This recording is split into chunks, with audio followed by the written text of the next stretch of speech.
So 36.8% of people in Korea are thought to be depressed. So there's been tremendous growth, as we know, but this is really disturbing. Highest expected rate of depression in the entire OECD. So what's to blame? So Jonathan Haidt says that the front-facing camera, because of social media, and high-speed internet access, if you put those together, anxiety and depression among young people goes up. So once again, Korea is the highest social media usage.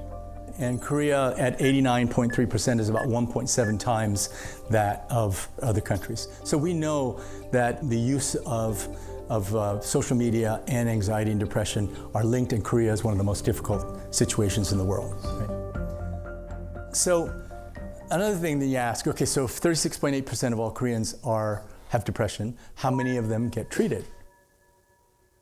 Only 2% of Korean people get access to antidepressive therapy.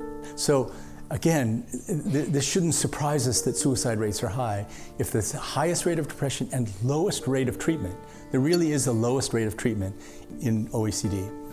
Loneliness, we know that so-called 고독사, right? 고독사 is higher in Korea than anywhere else. One of my former students was the Surgeon General, the top doctor in the United States, and he said, if you answer yes on a questionnaire when they ask you, are you lonely? It shortens your life the equivalent of smoking 15 cigarettes a day. So it has a direct effect. Anxiety and loneliness have so much to do with suffering, and it's an entirely treatable phenomenon. And the only way to fix it is for the Korean people to demand that it gets fixed. Right? In the US, you see a lot of celebrities talking about depression. You know, Dwayne Johnson said depression doesn't discriminate, it affects everybody. Lady Gaga also said that she suffered from depression her entire life, founded a nonprofit. The British actress Emma Thompson also said depression is really common, it's something that we should all think about. And I had the great good fortune of meeting the BTS guys, and I was on a panel with them at the UN, and RM gave a beautiful speech about how people should love themselves. I have come to love myself for who I am, for who I was, and for who I hope to become. What is your name? Speak yourself. Thank you very much.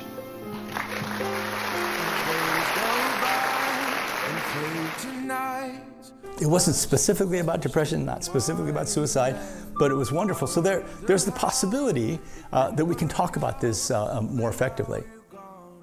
A story about a friend of mine. His name is Kevin Hines, and he's a very famous person because he's one of the few people to jump off the Golden Gate Bridge, you know, in San Francisco, one of the highest bridges. He jumped off the Golden Gate Bridge,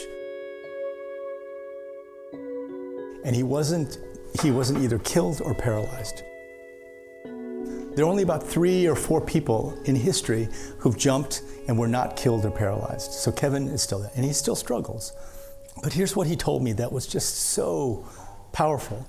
He said that before he jumped, he was walking back and forth on the bridge for 45 minutes, looking very distressed, right?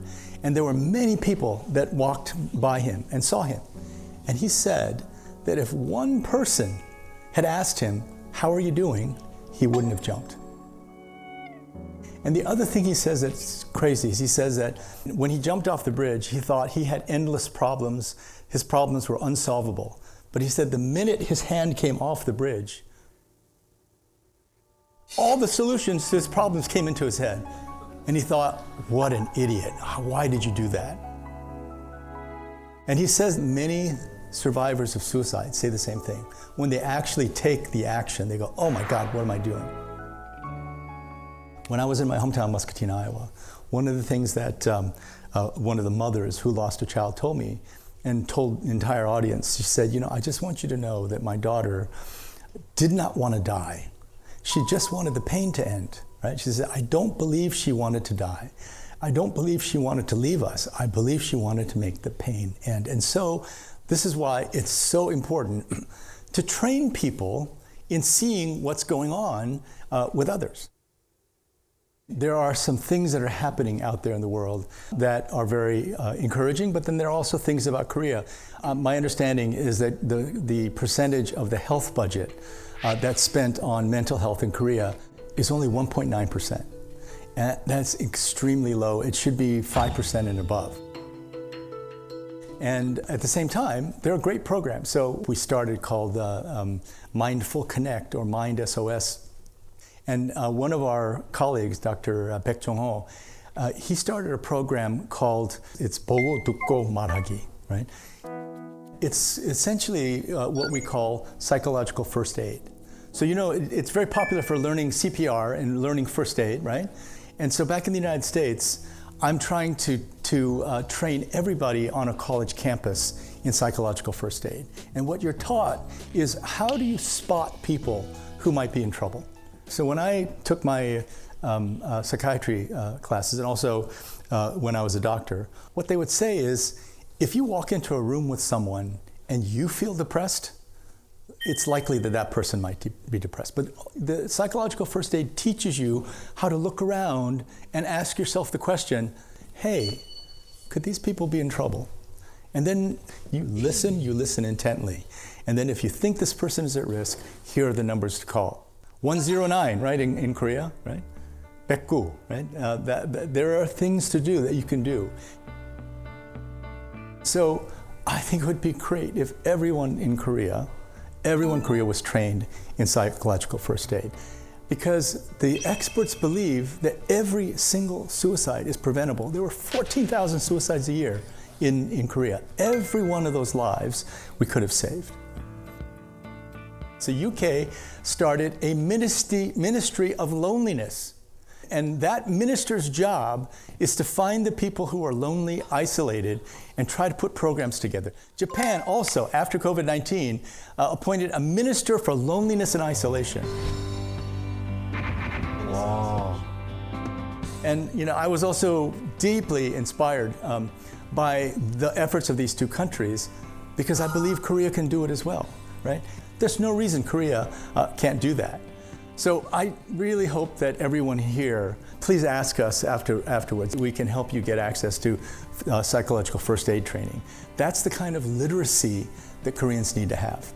You know, the great sociologist Emil Durkheim said that he wrote this book called Suicide, and he said, high suicide rate is the surest indication of a society that has lost its social integration. They've lost each other, right? I think Koreans are capable of enormous empathy. And the example I often give, right? So the other time when my World Bank staff gave me all this information on Korea was during the IMF 시대, the 금모기 운동. So I think it was a total of 3.2 million Koreans just came to the ministry, dropped their gold. And the total value was $2.3 billion US. $2.3 billion US. And my World Bank staff said it was the greatest act of human solidarity they had ever seen. So what we need empathy to grow. You know, helping each other face to face, asking your friends if they're in trouble, asking your friends if they had thought about hurting themselves, and getting trained so you know what to do, you're comfortable with asking the questions. And unfortunately, I think it's no exaggeration to say that Korea is the country right now most in need of what we might call the miracle of empathy, an outpouring of empathy that's so different from all the bullying that you hear about. So, what did they say? You can do it, right? I think Korea can do it, and it has to do it. You know, a revolution of empathy, a revolution of care that will... Koreans are so smart, are so well trained, are so well educated, that something that starts relatively small, I think can grow quickly, right? So if all of you can be part of the revolution in empathy, I think that it will be another Korean miracle.